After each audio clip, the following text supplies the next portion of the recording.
কৃষ্ণকালী মায়ের মন্দির কি তাহলে সত্যিই বন্ধ হয়ে গেল? মঙ্গলা মা কি তাহলে নতুন মন্দিরে চলে গেলেন, তাও আবার ভক্তদেরকে ফাঁকি দিয়ে? না না, ভুল ভাবছেন। কৃষ্ণকালী মায়ের মন্দির কিন্তু বর্ধমান বৈকুণ্ঠপুর বেলেরা হাই স্কুলের সামনে যে মন্দির ছিল মায়ের, আপনারা পূর্ব বর্ধমান স্টেশনে নেমে ওখান থেকে 8 নম্বর প্ল্যাটফর্মে গিয়ে টোটোওয়ালাকে বলবেন বর্ধমান বৈকুণ্ঠপুর বেলেরা হাই স্কুলের সামনে কৃষ্ণকালী মায়ের মন্দির যাব, একদম সঠিকভাবে পৌঁছে দেবে মায়ের মন্দিরে। তো ওখানেই কিন্তু মায়ের মন্দির রয়েছে।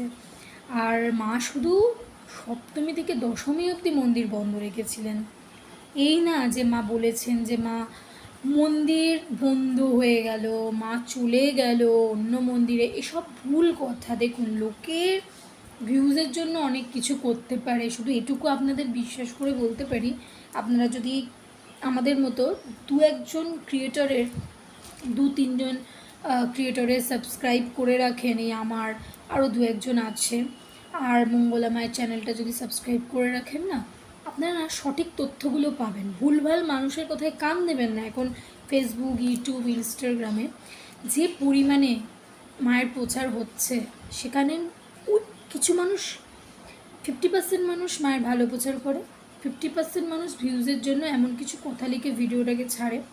ভিডিওটা ভালো, ভিডিওটার মধ্যে ঢুকলে ভালো, ভিডিওটার বাইরে থেকে খারাপ, আমি এটুকু বলতে পারি। কারণ আমার সারাদিন ফেসবুক, ইনস্টাগ্রাম, ইউটিউব নিয়ে কিন্তু সারাদিন আমি পড়ে থাকি, সকাল থেকে এভরিডে। কারণ ওগুলোই আমার কাজ, কারণ আমার ওইখানেই কাজ। ইনস্টাগ্রামে ভিডিও আপলোড করি, ভিডিও ছাড়ি, 3টে ফেসবুক আছে, ফেসবুকে কাজ করি,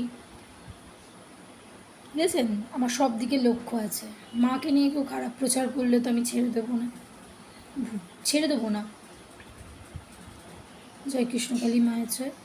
আর মায়ের মন্দির সোমবার বাদ দিয়ে প্রত্যেকটা দিন খোলা থাকে, আপনারা যে কোনো দিন আসতে পারেন মায়ের মন্দিরে। একদম বেলেরাতেই মায়ের কিন্তু মন্দির আছে। সকলে ভালো থাকবেন, যারা নতুন দেখছেন অবশ্যই চ্যানেলটা সাবস্ক্রাইব করে আমার পাশে থাকবেন। জয় কৃষ্ণকালী মায়ের জয়। আবার দেখা হচ্ছে নেক্সট একটা ভিডিওতে।